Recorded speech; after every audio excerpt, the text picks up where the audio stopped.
Fala aí galera, sejam bem-vindos ao Mensageiro da Fé e no vídeo de hoje falaremos a respeito do problema do mal. Na verdade, daremos continuidade a esse assunto que é tão interessante, tão intrigante, que é o problema do mal. No vídeo anterior falamos sobre o problema intelectual do mal e desta vez falaremos a respeito do problema emocional do mal. Você já passou por uma situação em que uma pessoa considerada boa, honesta, cidadã, talvez até você mesmo, uma criança, por exemplo, que se encontrava em uma situação, uma circunstância de terrível dor e sofrimento, uma tragédia, por exemplo, a ponto de você se entristecer, a ponto de questionar como um Deus tão bondoso e amoroso pôde permitir uma situação como essa? Pois é, essa é uma evidência, um exemplo clássico, um exemplo prático desse problema que é o problema emocional do mal. Se você se interessa por esse assunto, fique aí que é logo depois da vinheta.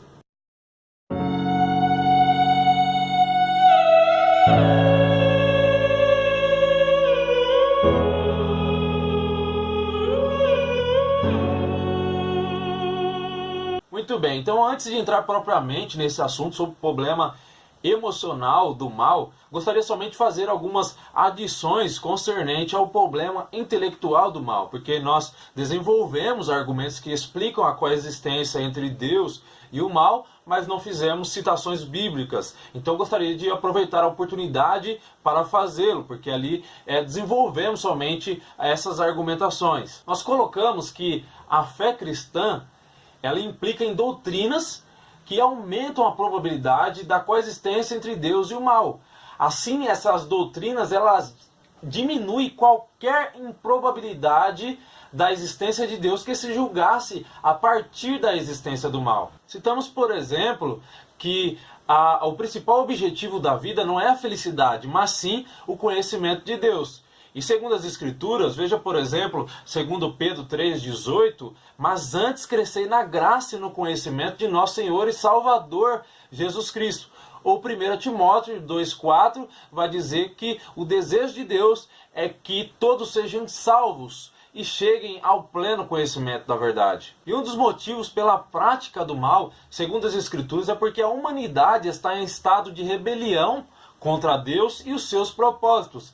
Veja, por exemplo, o que diz Salmos 14. Diz o insensato no seu coração, não há Deus. Corrompe-se e praticam abominações.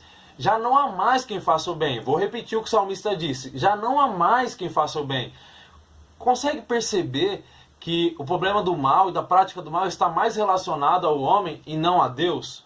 Muito bem, se você observar, por exemplo, o apóstolo Paulo, ele diz aos Romanos, no capítulo 3, versículo 23, todos pecaram e destituídos estão da glória de Deus. Mas o conhecimento de Deus derrama a vida eterna. Veja, por exemplo, João 3,16, porque Deus amou o mundo de tal maneira que deu seu Filho unigênito para todo aquele que nele crê, não pereça, mas tenha a vida eterna. João 17,3, e a vida eterna é esta, que te conheçam como único Deus verdadeiro e a Jesus Cristo a quem tu enviaste.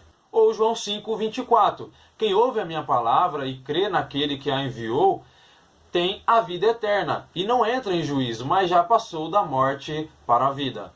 Isso é lindo, não é, galera? Porque isso nos fala de esperança no porvir. Isso nos fala de ausência do sofrimento.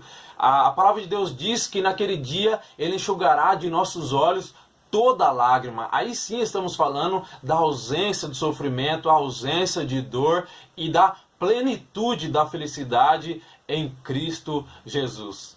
Vida eterna, vida eterna, vida eterna, vida eterna. E verdadeiramente o conhecimento de Deus é um bem incomensurável. 1 João 4,8 vai dizer que aquele que não ama não conhece a Deus, porque Deus é amor. 1 Samuel 2,2 vai dizer que ele é incomparável em santidade. Não há santo como o Senhor, não há outro além de ti. Ele é incomparável ainda em verdade e fidelidade, justiça e amor, bondade, benignidade e misericórdia e graça. Maravilhoso, todo-poderoso e bondoso Deus. Muito bem, agora galera, falando mais propriamente do problema emocional do mal, como já pincelamos, ele diz respeito à forma de dissolver o desagrado emocional das pessoas com um Deus que permitiria o sofrimento. E é interessante nós atentarmos para esse problema, porque, por exemplo, William Lane Craig, ele vai dizer que a maioria das pessoas que rejeitam a Deus por causa do mal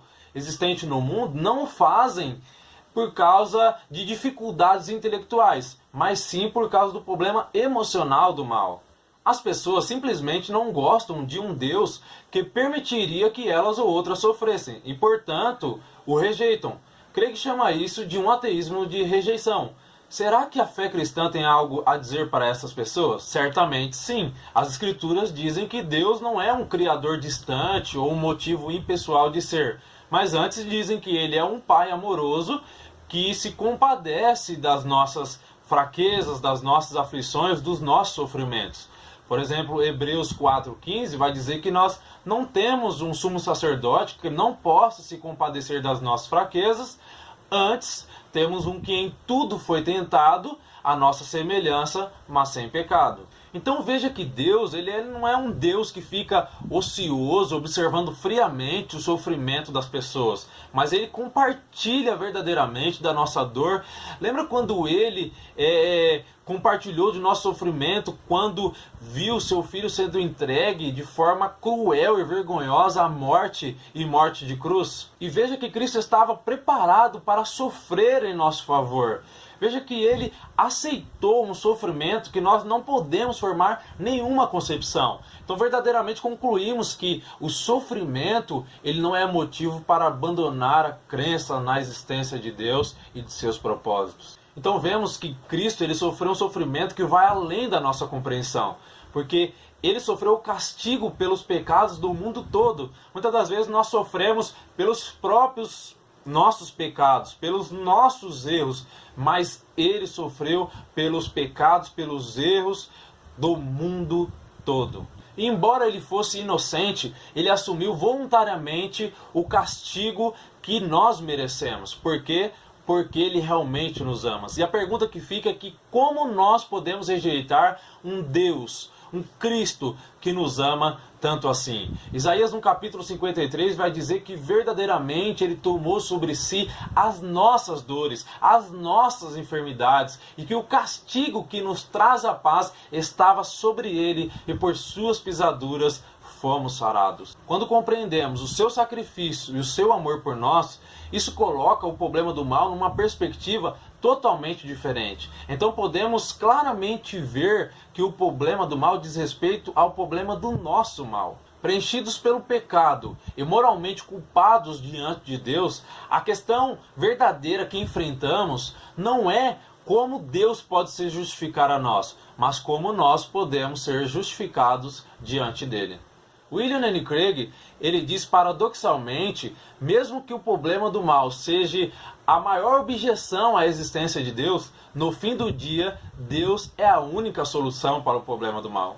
Então, se Deus não existe, então estamos perdidos e sem esperança num mundo de sofrimento gratuito. Mas Deus é a resposta final ao problema do mal, porque é Ele que nos redime do mal e nos leva a uma alegria eterna de um bem incomensurável.